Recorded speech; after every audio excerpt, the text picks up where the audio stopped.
আসসালামু আলাইকুম রহমতুল্লাহি ওয়া বারাকাতুহু। আশা করি আল্লাহর অশেষ রহমতে সকলেই অনেক ভালো আছেন। প্রিয় দর্শক, আজকের ভিডিওতে আলোচনা করতে যাচ্ছি 6টি ভয়ঙ্কর পাপ যা আপনার ঈমান ও আমলকে ধ্বংস করে দেয়। ভিডিওটি খুবই গুরুত্বপূর্ণ হতে যাচ্ছে, অবশ্যই স্কিপ না করে সম্পূর্ণ ভিডিওটি দেখতে থাকুন। আমরা প্রতিদিন নামাজ পড়ি, রোজা রাখি, আল্লাহর ইবাদত করি, কিন্তু কিছু মারাত্মক গুনাহ আছে যা আমাদের ঈমান ও আমলকে ধ্বংস করে দেয়। এই ভয়ঙ্কর পাপগুলো মানুষকে আল্লাহর রহমত থেকে দূরে সরিয়ে দেয়, আর এই ভয়ঙ্কর পাপগুলো কখনো কখনো আমাদের ঈমানকেও ছিনিয়ে নিতে পারে। আসুন জেনে নেই সেই ভয়ঙ্কর 6টি পাপ সম্পর্কে।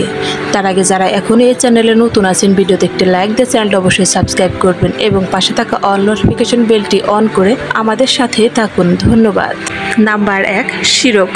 শিরক হলো আল্লাহর সঙ্গে অংশীদার স্থাপন করা। শিরক এমন একটি ভয়ঙ্কর পাপ যা আল্লাহ কখনো ক্ষমা করবেন না। যদি কেউ শিরক করে আর তওবা না করে, তাহলে এটি হলো ঈমান ধ্বংসের সবচাইতে বড় কারণ।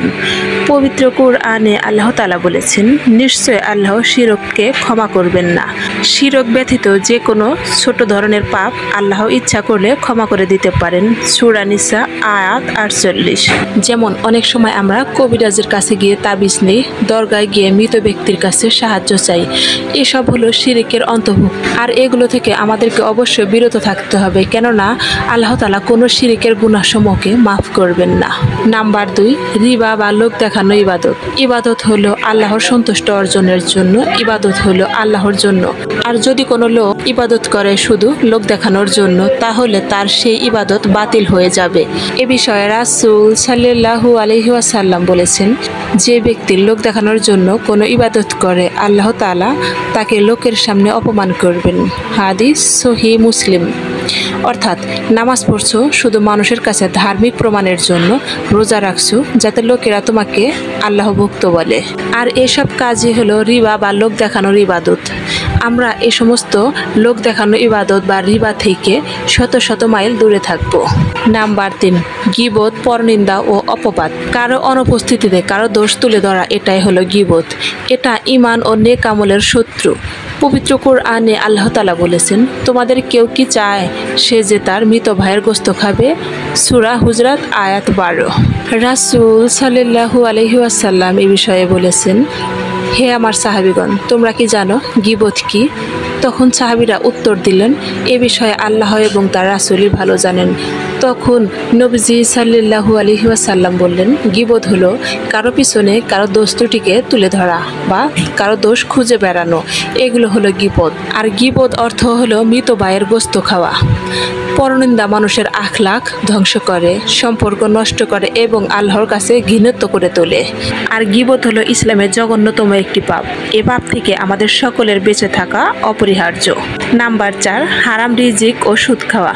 অর্থ, যে ব্যক্তি হারাম উপার্জন, সুদ ভিত্তিক লেনদেন করে, শুধু অর্থনীতির ক্ষতি নয়, বরং ইবাদত কবুলের পথে এটি বাধা হয়ে দাঁড়ায়। এ বিষয়ে রাসূল সাল্লাল্লাহু আলাইহি ওয়াসাল্লাম বলেছেন, যে ব্যক্তি হারাম খাদ্যদ্রব্য খেয়ে দোয়া করে, তার দোয়া আল্লাহ তাআলার দরবারে কবুল হয় না।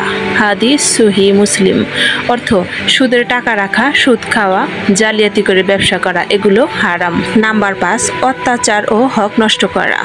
যে ব্যক্তি অন্যায়ভাবে কারো অধিকার নষ্ট করলো, সে শুধু দুনিয়ায় বিচারের আওতাভুক্ত হবে না, বরং আখিরাতেও রয়েছে তার জন্য চরম শাস্তি। এ বিষয়ে রাসূল সাল্লাল্লাহু আলাইহি ওয়াসাল্লাম বলেছেন, মজলুম ব্যক্তি যখন দোয়া করে, তখন ওই দোয়ার মাঝে আর আল্লাহর মাঝে কোনো ফারাক থাকে না বা পর্দা থাকে না। হাদিস বুখারী। অর্থাৎ মজলুম ব্যক্তি যখন দোয়া করে, তখন আল্লাহ তাআলা তার সাথে সাথে কবুল করে নেন। যদি কোনো ব্যক্তি দুনিয়ায় কারো শান্তি নষ্ট করে এবং তার পরিবর্তে আখিরাতে তার নেক আমল দিয়ে তার ক্ষতিপূরণ করে দিতে হবে। নাম্বার 6, নামাজ ছেড়ে দেওয়া বা অবহেলা করা। নামাজ হলো ঈমানের প্রথম স্তর। যে ব্যক্তি ইচ্ছাকৃতভাবে নামাজ ছেড়ে দেয়, তার ঈমান হুমকির মুখে থাকে। পবিত্র কুরআনে আল্লাহ তাআলা বলেছেন, সালাত ত্যাগকারী দুর্ভাগ্যের মধ্যে পড়বে। সূরা মাউন আয়াত 4-5। এই বিষয়ে রাসূল সাল্লাল্লাহু আলাইহি ওয়াসাল্লাম বলেছেন, আমাদের ও তাদের মধ্যে পার্থক্য হলো সালাত।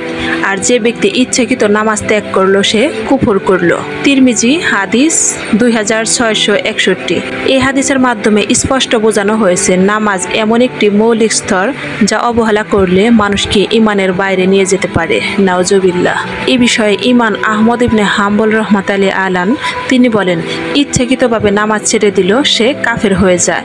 ইমাম আবু হানিফা রাদিয়াল্লাহু তাআলা আনহু অন্যান্য ইমামরা তারা বলেন ইচ্ছাকৃত নামাজ না পড়া বড় গুনাহ, কিন্তু সে এখনো মুসলিম। তবে যদি নামাজ অস্বীকার করে তখন সে কাফের হয়। আর যারা নামাজের প্রয়োজনীয়তা বিশ্বাস করে কিন্তু অলসতা বা গাফলতি করে আদায় করে তারা বড় গুনাহগার। নামাজ হলো ঈমানের জীবন্ত নিদর্শন, তাই কোনোভাবেই নামাজ ত্যাগ করা যাবে না।